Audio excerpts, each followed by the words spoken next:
The man who moved in next door to me in the fall of 2019 did not own a single curtain that let light through, and for 11 months, I never once saw his face before 9 o'clock at night.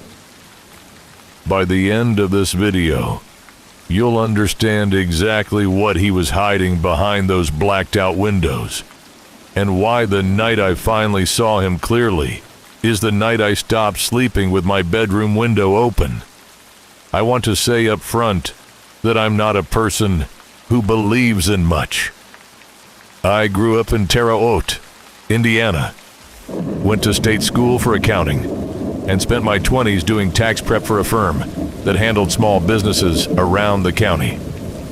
I tell you that because I need you to understand, I am not the kind of person who jumps at shadows. I balance ledgers for a living. I like things that add up. This story never added up, not once, and it's bothered me for 6 years. In September of 2019, I bought a small house on Cedar Hollow Road, just outside Terre Haute, one of those quiet streets where the houses sit maybe 40 feet apart, and everybody waves from their driveway. The house next to mine had been empty for almost a year. The previous owner, an older woman named Dot, had moved into assisted living, and the place had that sad, sagging look empty houses get. Gutters full of leaves, grass gone to seed. I didn't think much about it until the first week of October, when a moving truck showed up at 6 in the morning. I watched from my kitchen window while I made coffee. 2 men unloaded furniture fast, almost aggressively fast, like they were being timed. No one directed them. I didn't see whoever owned the house at all that first day, or the second. By the third day, the truck was gone, and there was a car in the driveway, a dark blue sedan with Ohio plates, and every single window in that house had something taped or nailed over the inside of the glass. Not curtains. I want to be clear about that. Curtains hang and move a little in the draft. These didn't move. They looked like cardboard or foam board, cut exact to the window frames. I introduced myself the way you do in a small town. Brought over a plate of cookies about a week after the car showed up. Knocked around 2 in the afternoon on a Saturday. No answer, though I could hear a television very faintly through the door. Some kind of news channel murmur. I left the plate on the step with a note. The next morning, the plate was back on my own porch. Washed, dried, with a short note in careful handwriting. It said, "Thank you. Sorry, I keep odd hours. E." That was it for almost 3 weeks. I'd see the sedan come and go, always after dark. Headlights sweeping across my living room wall sometime between 9 and midnight. Then again before sunrise. Like clockwork. Like a man clocking into a job I never saw him leave for. I asked around at the gas station on Route 41. The way you do. And the clerk there, a kid named Marcus, who'd lived on Cedar Hollow his whole life, said the guy paid for gas in cash, always after dark. Never said more than, "Fill it up," and "Thanks." Nobody in the neighborhood had a name beyond the initial E. Nobody had seen his face straight on. He always seemed to be turning toward his car door, or already halfway through it, timed so precisely you'd think it was practiced. I told myself plenty of reasonable things. Night shift worker, someone recovering from an illness that made him sensitive to light, a person who'd been through something bad enough to want walls between himself and the world. All of that made sense. And for a while, it was enough to make sense of it.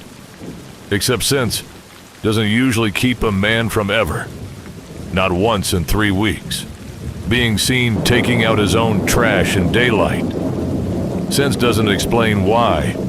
On the nights the moon was full, I'd hear his back door open sometime after 2 in the morning, and hear him walk out into his yard and just stand there, not doing anything, not smoking, no phone light, nothing. Just standing in the dark, facing my house, for what my clock told me one night was 11 full minutes before he went back inside. By the middle of November, I'd started leaving my porch light on all night, which I'd never done before, and I couldn't have told you exactly why, except that something about a person watching your house from their yard at 2 in the morning rearranges your instincts pretty fast, whether or not you can justify it on paper. It was the last week of November when the first strange thing happened that I couldn't explain away with night shifts or illness.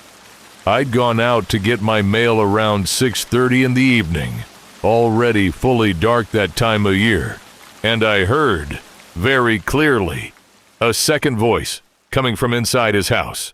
Not a television, a conversation, low and steady, 2 people talking, one of them, his voice, which I now recognized, and another voice I'd never heard before, higher, faster, almost pleading.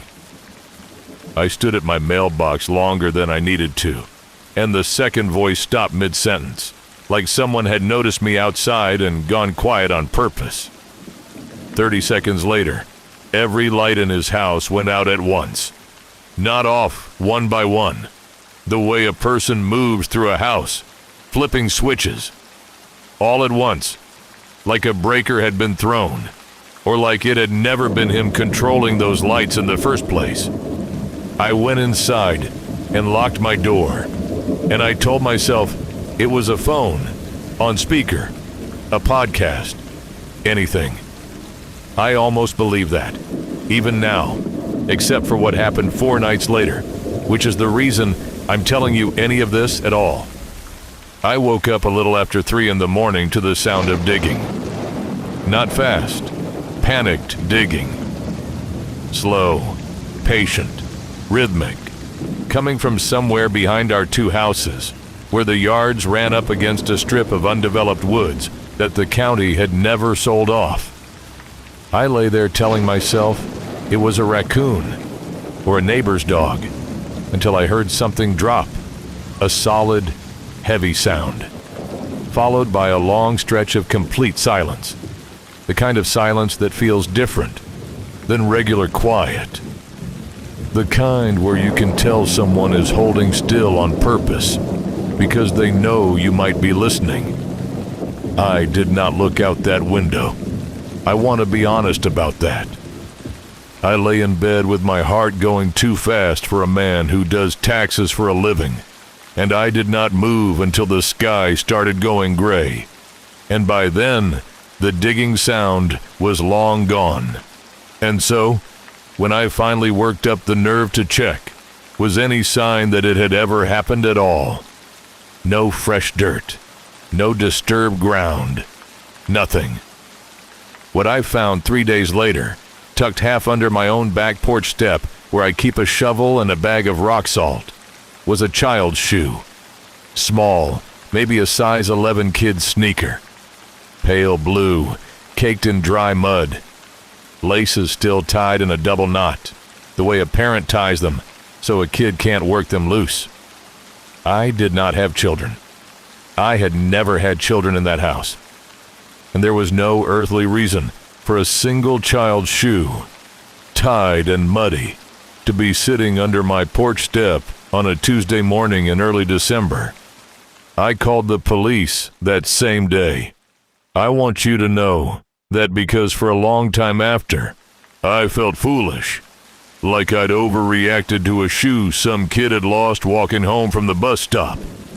Officer named Daniels came out, took a look, took the shoe, said he'd check it against any reports of missing children in the county, and reminded me, not unkindly, that kids lose shoes all the time, that it didn't necessarily mean anything at all. He was probably right to be cautious. I understood that.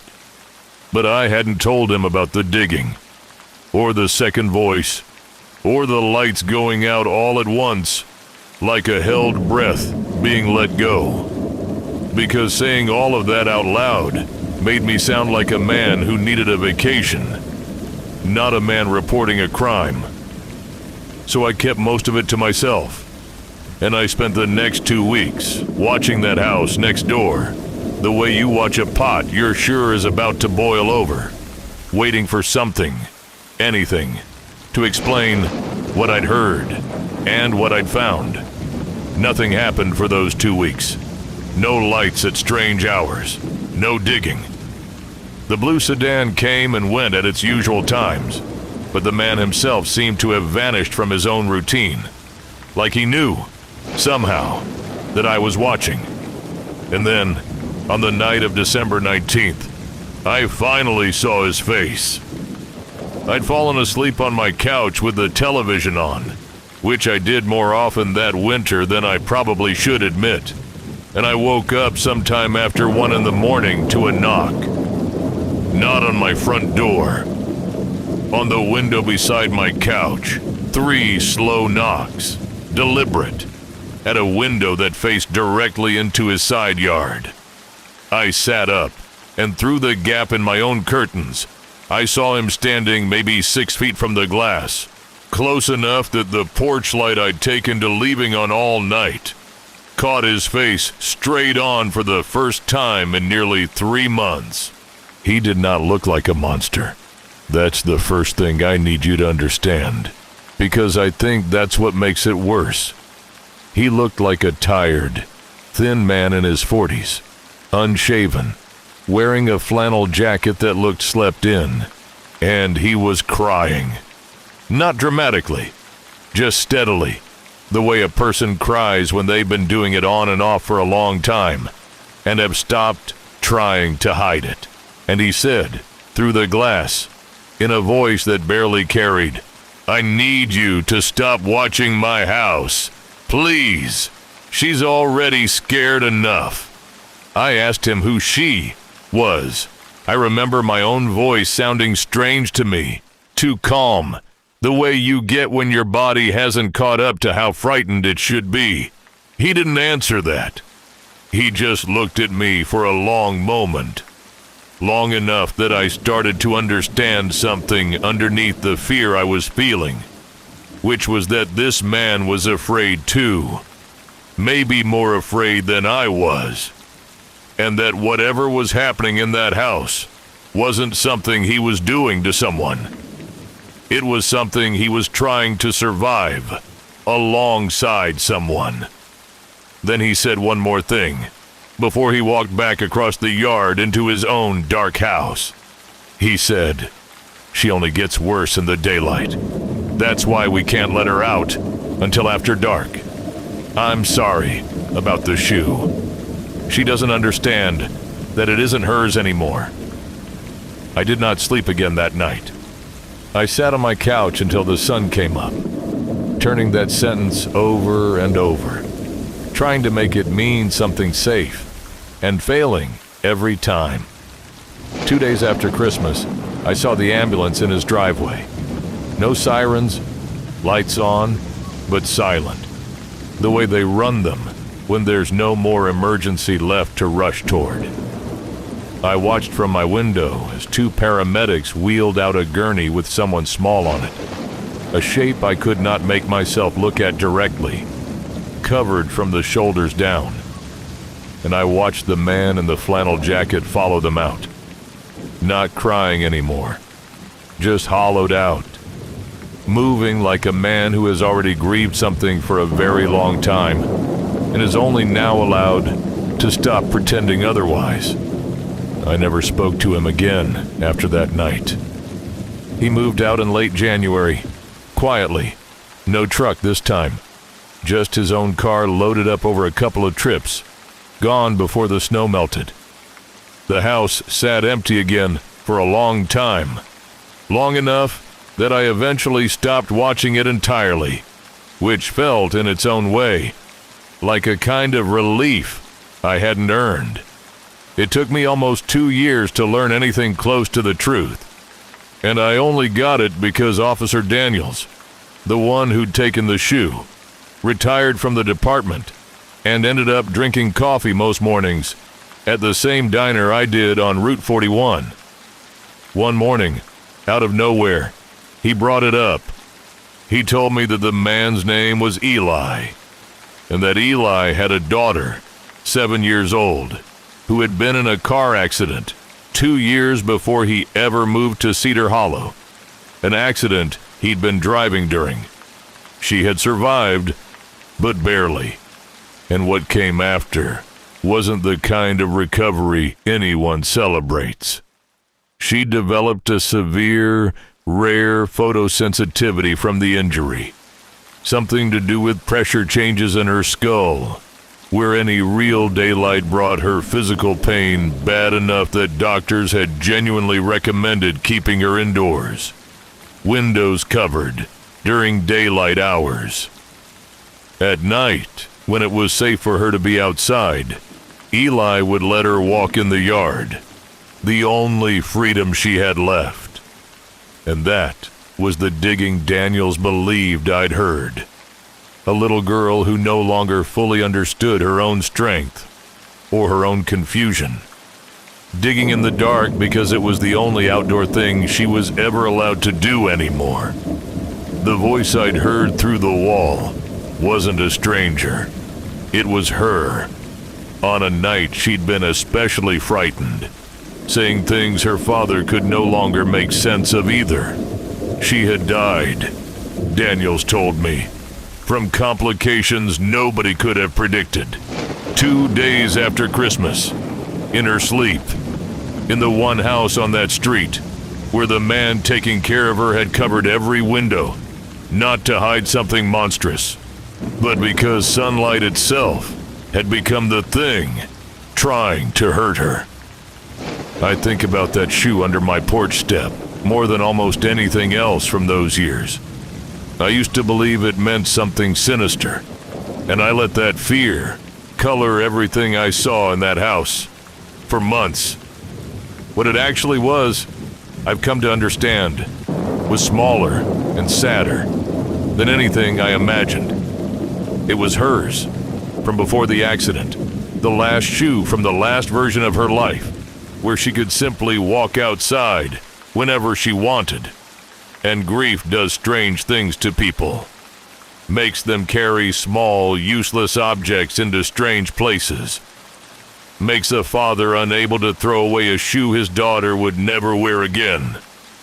Makes a confused, frightened child bury the last piece of the life she remembered in the softest ground she could find, which happened to be mine.